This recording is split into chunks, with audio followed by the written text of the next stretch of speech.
Sampling is super easy if you follow this tutorial. When cutting up a sample, there's specific chops that you have to use. For this example, I've taken this sample from Tracklib.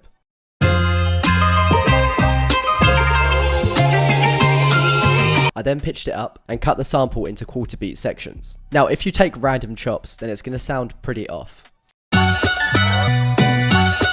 That's because each bar plays its own chord, and we still want to maintain this chord progression whilst chopping up the sample. So in the first bar, we want to use chops from the first section of the sample. In the second bar, we want to use chops from the second part of the sample, and so on. But we can use any part of the sample to do this, as this chord progression is an 8-bar loop. Essentially, this 8 bars will follow the same chord progression as this 8 bars, and this 8 bars, and throughout the rest of the track. Essentially, for our first part of the sample, we can use this section here, this section here, this section here, or this section here, as melodically, they're all the same. So here's the melody that I came up with.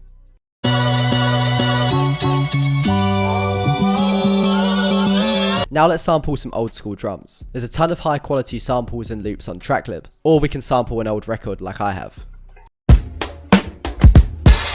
And here's how the final beat will sound. I've linked a free trial for Tracklib in my bio. Make sure to check them out for 100% free royalty free samples and drum loops.